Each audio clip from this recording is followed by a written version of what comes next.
Hey guys, good morning. आज का दिन मेरे लिए ही नहीं बल्कि पूरे सिटी के लिए बेहद खास होने वाला है, क्योंकि आज हमारे शहर में बहुत बड़ा मेला लगने वाला है और उस मेले में सबसे धमाकेदार चीज होगी टोचन मुकाबला। और उस मुकाबले में हमने भी भाग लिया है। लेकिन गाइस, इस बार मुकाबले में हम लेके जाने वाले हैं अपनी दिलों की धड़कन, वो ट्रैक्टर जिसने हमेशा हमें गर्व दिलाया है।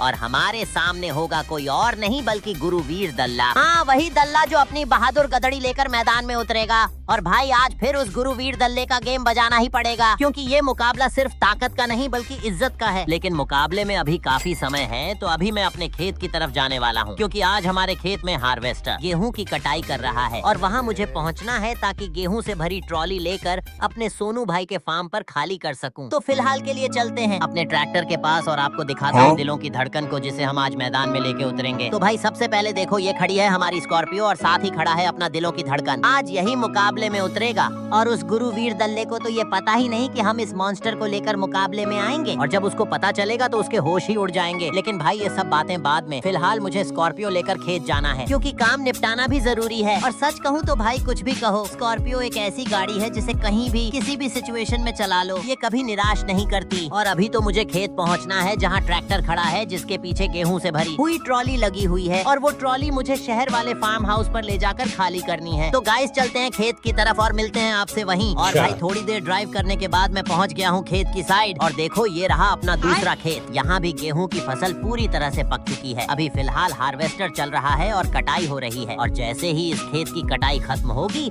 वहाँ का काम भी शुरू हो जाएगा। और भाई, जैसे ही मैं खेत पहुँचा तो पता चला कि हमारे खेत की आधी फसल कट चुकी है और थोड़ी देर में पूरी फसल भी कट जाएगी। लेकिन यार, ये हार्वेस्टर वाला पता नहीं क्यों इतना टाइम ले रहा है। खैर, ये सब छोड़ो, क्योंकि फसल काटना उसका काम है और गेहूं लेकर जाना हमारा। और भाई, जितनी फसल कटी है उस हिसाब से इस बार हमारी पैदावार बहुत अच्छी हुई है। और देखो, ये पूरी ट्रॉली भर चुकी है। तो अब मैं इस आयशर ट्रैक्टर को लेकर फार्म हाउस जाने वाला हूँ। और सच कहूँ तो भाई, ये ट्रैक्टर मैं पहली बार चला रहा हूँ, और ये अपना भी नहीं बल्कि दूसरे का है, क्योंकि अपना ट्रैक्टर ऐसे कामों में अच्छा नहीं लगता। अब बस यही डर है कि ठुक न जाए। और भाई, ये हार्वेस्टर वाला भी बाकी की फसल काटने निकल गया है, और जब तक मैं ट्रॉली खाली करके आऊंगा तब तक वो मेसी ट्रैक्टर में गेहूं भर देगा। तो भाई, अब ट्रैक्टर चलाते हैं। और अरे भाई, ये तो आगे से उठ रहा है। कोई बात नहीं, धीरे धीरे चलाते हैं। बस ध्यान यही रखना है कि ट्रॉली पलट न जाए, वरना बहुत बड़ी दिक्कत हो जाएगी, क्योंकि ट्रॉली पूरी तरह से भरी हुई है और मेरी ड्राइविंग थोड़ी खतरनाक है। लेकिन गाइस, संभालते हुए लेकर जा रहा हूँ और मिलता हूँ आपसे सीधे शहर में। तो भाई, थोड़ी देर बाद मैं काफी मुश्किलों और सावधानी के बाद ट्रैक्टर को लेकर शहर पहुँच गया हूँ। बीच रास्ते में कई बार डिसबैलेंस हो गया और कई बार टकराते टकराते बचा, लेकिन आखिरकार सुरक्षित यहाँ आ गया। और ये रहा फार्म हाउस जहाँ ट्रॉली खाली करनी है। तो जल्दी से ट्रैक्टर को अंदर लेकर चलते हैं, और बिना किसी दिक्कत के अंदर आ गया। अब इसे साइड में खड़ा करना है। और भाई, सोनू भाई के पास तो ट्रक भी खड़ा है, मुझे तो आज पता चला। और ट्रैक्टर पार्क करना है वहीं जहाँ बोरिया रखी हुई है। तो अब ध्यान से ट्रैक्टर को आगे ले जाकर मोड़ते हैं और धीरे धीरे पीछे करते हैं। और आखिरकार गाइस, मैंने ट्रैक्टर को परफेक्टली पार्क कर दिया। और अब उतरते हैं ट्रैक्टर से। और भाई, आपको बता दूं कि ये ट्रैक्टर अब यहीं रहेगा। सोनू भाई ट्रॉली खाली करवाएंगे और वर्कर से बोरिया भरवाकर फिर इस ट्रक में भरकर बहुत दूर बाजार ले जाएंगे, जिससे काफी अच्छा प्रॉफिट होगा। और अब मैं आपको दिखाता हूँ सोनू भाई का मॉडिफाइड ट्रक। क्या ही शानदार और लग्जरी बनाया हुआ है, सच में दिल खुश हो गया देखकर। और थोड़ी देर ट्रक को निहारने के बाद मुझे याद आता है कि अरे यार, मुझे तो मेले में भी जाना है और वहाँ मुकाबला भी होने वाला है। तो अब बिना टाइम वेस्ट किए सीधे बेनी की वर्कशॉप की तरफ भागता हूँ, क्योंकि वहीं से बाइक लेनी है और फिर घर जाकर दिलों की धड़कन को लेकर मुकाबले में पहुँचना है। तो भाई, कुछ ही देर में मैं बेनी की शॉप पहुँच गया और अंदर जाकर उठाई उसकी बाइक। और भाई, ये जगह है उस इच्छाधारी गैंडे का गैराज। जिनको नहीं पता उनको बता दूं कि ये बेनी हमारे सारे व्हीकल्स को मॉडिफाई करता है। और भाई, इसका लेवल देख लो, इस बुलेट को ही देख लो। बेचारी सोच रही होगी किसके पाले पड़ गई, इतनी सी बुलेट में कार के टायर लगा दिए। सच में इसके चर्चे अलग ही हैं। सड़क से उठाकर कुछ भी मॉडिफाई कर देता है। और बाइक लेकर मैं निकल पड़ा और थोड़ी देर में अपने घर पहुंच गया। और भाई, ये देखो, खड़े हैं अपने सारे ट्रैक्टर। एक और है दिलों की धड़कन, एक है टोचन किंग और आखिर में है बुलडोजर। अब बाइक को यहीं पार्क करते हैं और चलते हैं अपने दिलों की धड़कन यानी स्वराज ट्रैक्टर के पास,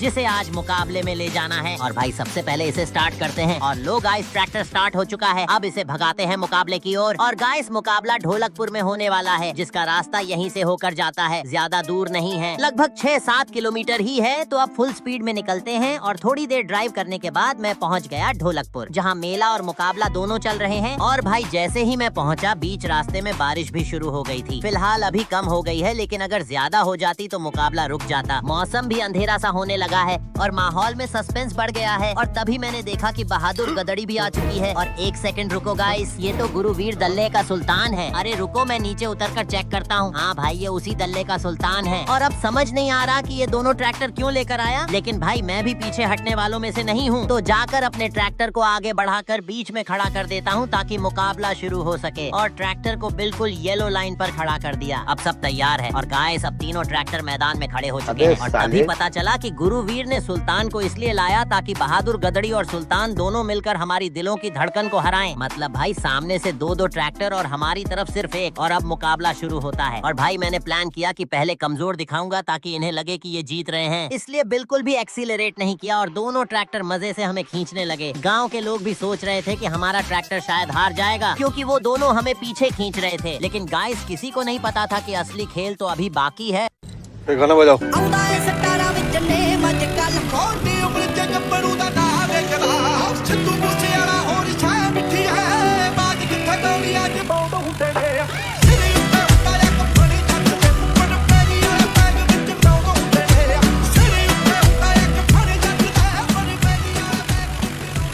मुझे बताओ, क्या हमारा स्वराज ट्रैक्टर जीत पाएगा? अगर तुम्हें लगता है जीत जाएगा तो जल्दी से लाइक करो, जिससे मुझे भी तो पता चले कौन कौन अपने स्वराज ट्रैक्टर की साइड। तो भाई मजा ही आ गया, एकदम जोर का झटका लगा। सुल्तान के पीछे वाले टायर गायब, बहादुर गदड़ी का सिर्फ पिछला एक टायर बचा। और तभी पूरे मैदान में शोर मच गया। गुरुवीर दल्ला हक्का बक्का रह गया। और गाइस आखिरकार हमारी दिलों की धड़कन ने साबित कर दिया कि किंग तो किंग होता है। और भाई ये मुकाबला दल्ले को इतना भारी पड़ा कि आज के बाद वो कभी टोचन का नाम भी नहीं लेगा। और आखिर में गाइस थोड़ी देर के संघर्ष के बाद हम विजेता बने और पूरा मेला हमारे नाम गूंज उठा।